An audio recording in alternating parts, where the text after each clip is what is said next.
So I'm going to talk about work, specifically why people can't seem to get work done at work, which is a problem we all kind of have.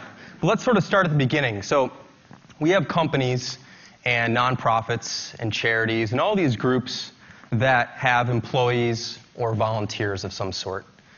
And they expect these people who work for them to do great work.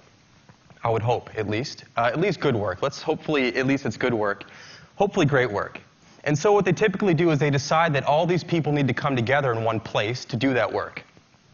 So a company or a charity or an organization of any kind, they typically, unless you're working in Africa, if you're really lucky to do that, but most people have to go to an office every day. And so these companies, they build offices. They go out and they buy a building, or they rent a building, or they lease some space, and they fill this space with stuff. They fill it with tables or desks, chairs, computer equipment, software, internet access, maybe a fridge, maybe a few other things. And they expect their employees or their volunteers to come to that location every day to do great work. It seems like it's perfectly reasonable to ask that. However, if you actually talk to people and even question yourself, and you ask yourself, where do you really want to go when you really need to get something done? You'll find out that people don't say what businesses think they would say. If you ask people the question, where do you really need to go when you need to get something done, you typically get three different kinds of answers. One is kind of a place or a location or a room. Another one is a moving object. And a third is a time. So here's some examples. When I ask people, and I've been asking people this question for about 10 years, I ask them, where do you go when you really need to get something done? I'll hear things like the porch, the deck, the kitchen. I'll hear things like an extra room in the house, the basement, the coffee shop, the library. And then you'll hear things like the train, a plane, a car, so the commute. And then you'll hear people say, well, it doesn't really matter where I am as long as it's really early in the morning or really late at night or on the weekends. You almost never hear someone say the office. But businesses are spending all this money on this place called the office, and they're making people go to it all the time, yet people don't do work in the office. What is that about? Like, why is that? Why is that happening? And what you find out is if you dig a little bit deeper, you find out that people, this is what happens. People go to work, and they're basically trading in their workday for a series of work moments. That's what happens at the office. You don't have a work day anymore. You have work moments. It's like the front door of the office is like a Cuisinart. And you walk in, and your day is shredded to bits. Because you have 15 minutes here and 30 minutes there, and then something else happens, and you're pulled off your work, and you got to do something else, and you have 20 minutes, then it's lunch. Then you have something else to do. And then you got 15 minutes, and someone pulls you aside and asks you this question, and before you know it, it's 5 p.m., right? And you look back on your day, and you realize that you didn't get anything done. Right? I mean, we've all been through this. We've probably been through it. We probably went through it yesterday or the day before that. You look back on your day and you're like, I got nothing done today. I was at work. I sat at my desk. I used my expensive computer. I used the software they told me to use. I went to these meetings I was asked to go to. I did these conference calls. I did all this stuff, but I didn't actually do anything. I just did tasks. I didn't actually get meaningful work done. And what you find is that, especially with creative people, designers, programmers, writers, engineers, thinkers, that people really need long stretches of uninterrupted time to get something done. You cannot ask somebody to be creative in 15 minutes and really think about a problem. You might have a quick idea, but to be in deep thought about a problem and really consider a problem carefully, you need long stretches of uninterrupted time. And even though the workday is typically 8 hours, how many people here have ever had 8 hours to themselves at the office? How about 7 hours? 6? 5? 4? When's the last time you had 3 hours to yourself at the office? 2 hours? 1 maybe? Very, very few people actually have long stretches of uninterrupted time at an office. And this is why people choose to do work at home, or they might go to the office, but they might go to the office really early in the day, or late at night when no one's around, or they stick around after everyone's left, or they go in on the weekends, or they get work done on the plane, or they get work done in the car or in the train because there are no distractions. Now, there are different kinds of distractions, but there aren't the really bad kind of distractions, which I'll talk about in just a minute.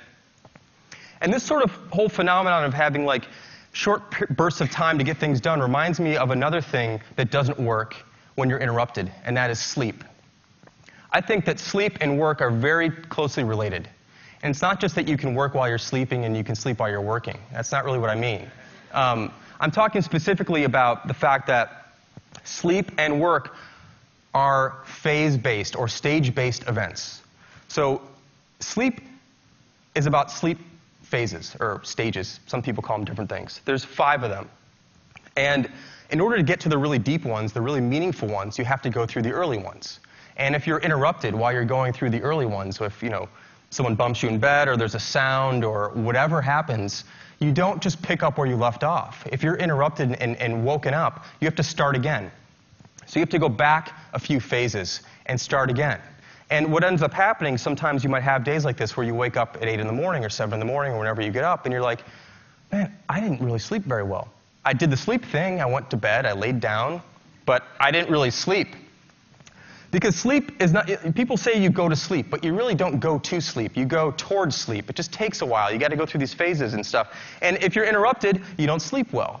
So how do we expect, does anyone here expect someone to sleep well if they're interrupted all night? I don't think anyone would say yes. Why do we expect people to work well if they're being interrupted all day at the office? How can we possibly expect people to do their job if they're going to the office to be interrupted? That doesn't really seem like it makes a lot of sense to me. So what are these interruptions that happen at the office that don't happen in other places? Because in other places you can have interruptions like you can have, the TV, or, you could go for a walk, or there's a fridge downstairs, or you've got your own couch, or whatever you want to do. And if you talk to certain managers, they'll tell you that they don't want their employees to work at home because of these distractions.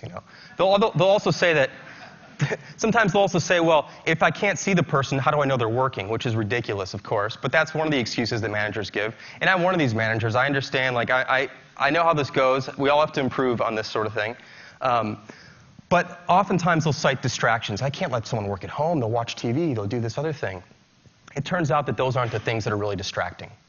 Because those are voluntary distractions. You decide when you want to be distracted by the TV. You decide when you want to turn something on. You decide when you want to go downstairs or go for a walk. At the office, most of the interruptions and distractions that really cause people not to get work done are involuntary. So let's go through a couple of those. Now, managers and bosses will often have you think that the real distractions at work are things like Facebook and Twitter and YouTube and other websites. And in fact, they'll go so far as to actually ban these sites at work. Some of you may work at places where you can't get to these certain sites. I mean, is this China? What the hell is going on here?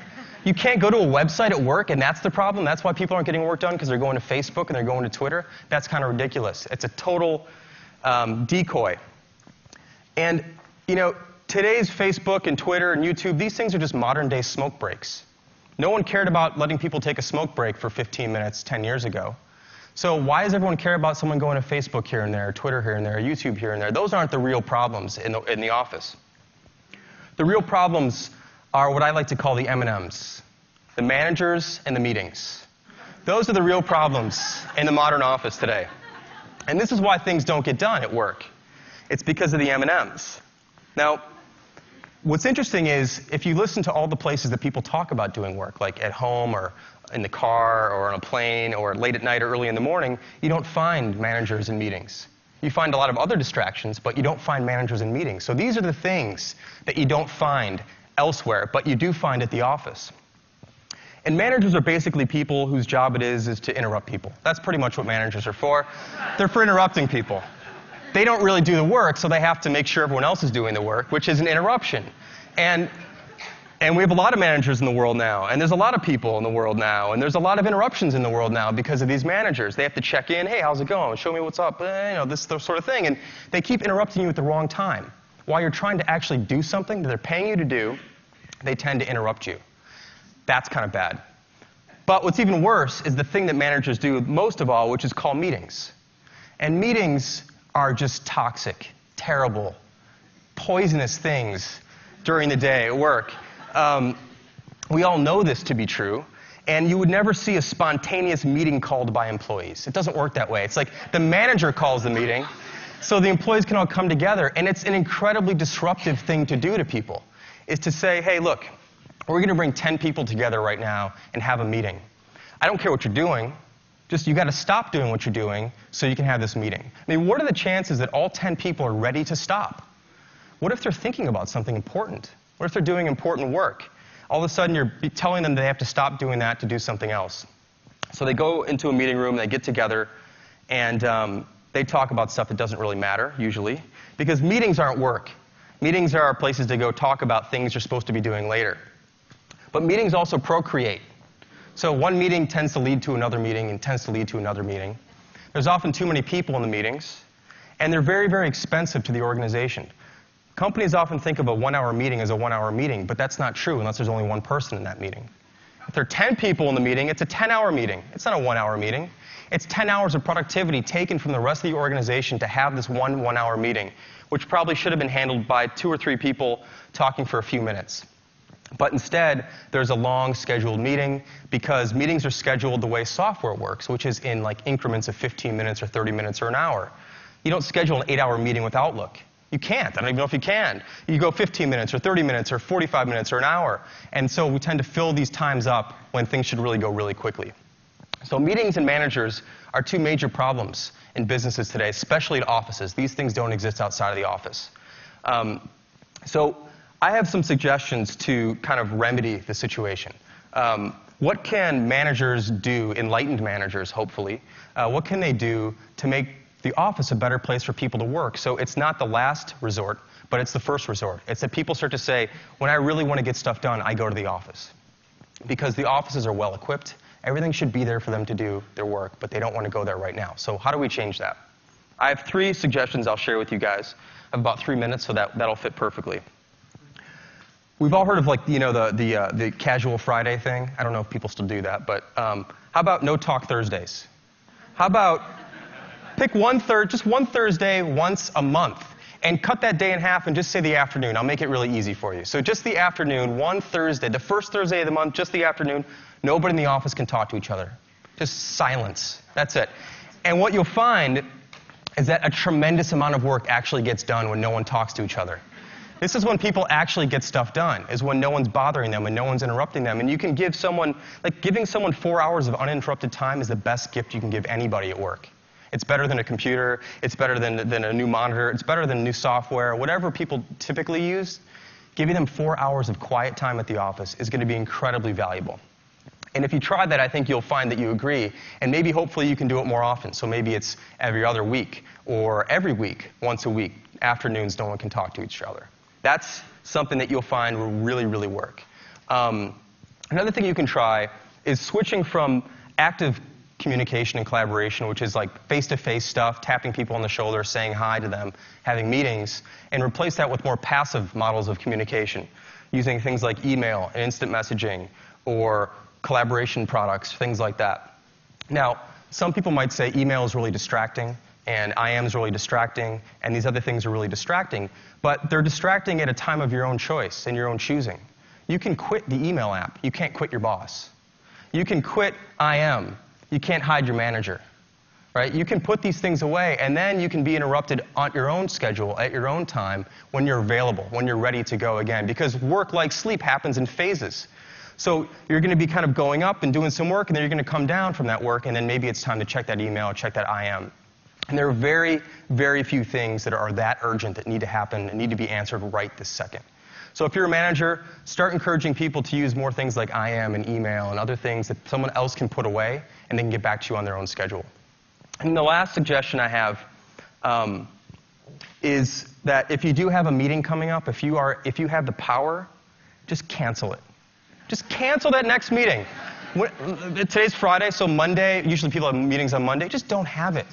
Now, I don't mean like move it. I mean just erase it from memory. It's gone. And you'll find out that everything will be just fine.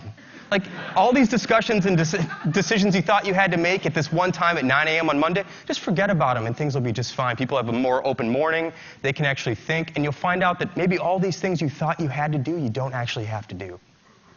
So those are just 3 quick suggestions I wanted to give you guys to think about this. And I hope that some of these ideas were at least provocative enough for managers and bosses and business owners and organizers and people who are in charge of other people to think about laying off a little bit and giving people some more time to get some work done. And I think it'll all pay off in the end. So thanks for listening.